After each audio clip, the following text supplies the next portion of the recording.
శ్రావణ మాసం హిందూ పంచాంగంలో అత్యంత పవిత్రమైన మాసంగా పరిగణించబడుతుంది. ఈ మాసంలో సోమవారాలు ప్రత్యేకంగా ప్రాధాన్యం కలిగి ఉంటాయి. ముఖ్యంగా మొదటి సోమవారం అనేది శుభదాయకంగా భావించబడుతుంది. దీనిని శ్రావణ సోమవారం వ్రతం అని కూడా అంటారు. శ్రావణ సోమవారం శ్రీ మహాదేవుణ్ణి అంటే భగవంతుడు శివుణ్ణి ఆరాధించడం వలన ఆయుష్, ఆరోగ్యం, సౌభాగ్యం, శాంతి మరియు మోక్షం లభిస్తాయని నమ్మకం. ఈ మాసం మొత్తం శివునికి అత్యంత ప్రీతికరమైనదిగా పరిగణించబడుతుండగా మొదటి సోమవారం ప్రత్యేకమైనది. అసలు ఈ శ్రావణ సోమవారం యొక్క విశిష్టత, పూజా విధానం, చేయవలసిన పనులు, చేయకూడని పనులు ఏంటో అనేవి ఈ వీడియోలో తెలుసుకుందాం. నమస్కారం, హిందూ మార్గం ఛానల్ కు స్వాగతం. శ్రావణ మాసంలో మొదటి సోమవారం విశిష్టతకు పురాణ ప్రాముఖ్యత ఉంది. అంటే సముద్ర మదనంలో హలాహల విషం బయటపడినప్పుడు శివుడు ఆ విషాన్ని తాగిన రోజు సోమవారం అని పురాణాలు చెబుతున్నాయి. అందుకే ఆ రోజున ఆయనకు అభిషేకం చేస్తే విషపు ప్రభావాలు తగ్గుతాయని నమ్మకం. శివ పురాణం, స్కంద పురాణం, లింగ పురాణం మొదలైన గ్రంథాల్లో శ్రావణ మాసంలో సోమవారం వ్రతాన్ని ప్రాధాన్యంగా వివరించారు. పార్వతీదేవి కూడా శివుణ్ణి పెళ్లి చేసుకోవడం కోసం శ్రావణ సోమవారం వ్రతం చేసినట్లు పురాణాల్లో వర్ణించబడింది. అందుకే ఈ వ్రతాన్ని యవ్వన స్త్రీలు, పెళ్లైన మహిళలు, భర్తల దీర్ఘాయుషుని, యవ్వన స్త్రీలు మంచి వరుడు లభించాలనే కోరికతో చేస్తారు. శ్రావణ సోమవారం పూజా విధానం. శ్రావణ సోమవారం పూజకు ముందుగా తలస్నానం చేయాలి. తులసి దళంతో గోమూత్రం కలిపిన నీటితో స్నానం చేస్తే చాలా మంచిది. పూజ స్థలాన్ని సిద్ధం చేయడం.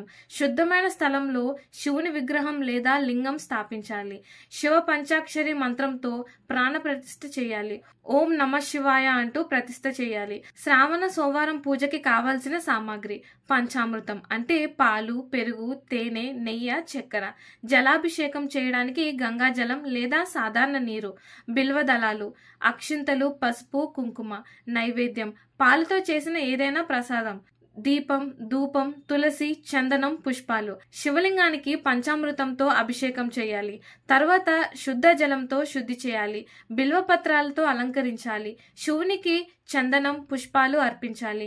దీపారాధన చేయాలి. శివుడికి పాయసం లేదా పాలు, చక్కెర నైవేద్యంగా సమర్పించాలి. శ్రావణ సోమవారం రోజు ఏం చేయాలి? శివునికి అభిషేకం చేసిన తర్వాత ముఖ్యంగా పాలు, తేనె, బిల్వదళాలతో అభిషేకం చేయాలి. ఉపవాసం ఉండాలి. ఏకభుక్తం లేదా పాలు, పండ్లు మాత్రమే తీసుకోవాలి. బిల్వదళాలు సమర్పించాలి. శివుడికి బిల్వదళాలంటే చాలా ఇష్టం. శివ పూజ లేదా రుద్రాభిషేకం చేయించాలి. గృహస్థులు ఆలయంలో చేయించవచ్చు.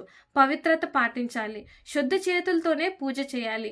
పవిత్ర గ్రంథాలు చదవాలి. శివపురాణం, లింగ పురాణం చదవడం శుభప్రదం. భక్తితో శివనామ స్మరణ చేయాలి. ఓం నమ శివాయ అనే మంత్రాన్ని 108 సార్లు జపించాలి. అన్నదానం చేయడం, దరిద్రులకు వస్త్రదానం చేయడం శ్రేయస్కరం. శ్రావణ మాసం రోజు ఏమేం చేయకూడదో తెలుసుకుందాం. మాంసాహారం తీసుకోకూడదు. సంపూర్ణ శాకాహారం పాటించాలి.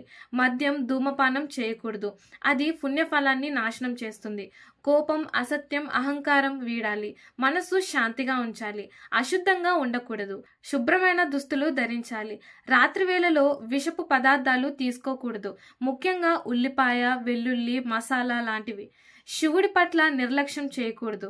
బిల్వదళం నిషిద్ధమైన దళాలతో సమర్పించకూడదు. వ్రతభంగం చేయకూడదు. ఉపవాసం లేదా పూజ మధ్యలో ఆపకూడదు.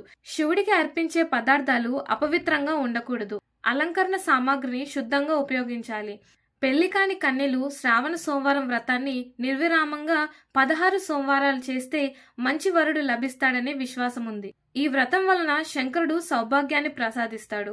బిల్వదళాలు, తెల్ల పువ్వులు శివునికి అర్పించాలి. శ్రావణ సోమవారం ఉపవాస నియమాలు. నీరు పోసిన వ్రతం అంటే నీరు మాత్రమే సేవించాలి. పండ్లు మాత్రమే తినాలి. పాలు, ద్రవ పదార్థాలు మాత్రమే తీసుకోవాలి. సాయంత్రం తర్వాత శివపూజ అనంతరం ఒక్కసారి తినడం అంటే ఏకభుక్తం. శ్రావణ మాసం మొదటి సోమవారం అనేది భక్తికి, ఆధ్యాత్మికతకు, శాంతికి, ధర్మానికి సూచికగా నిలుస్తుంది.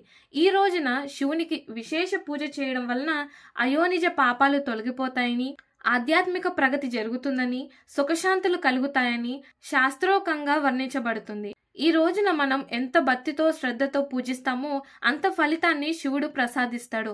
అందరికీ శ్రావణ సోమవారం శుభాకాంక్షలు. ఇలాంటి మరిన్ని ఇన్ఫర్మేటివ్ వీడియోస్ కోసం మా ఛానల్ని సబ్స్క్రైబ్ చేయండి.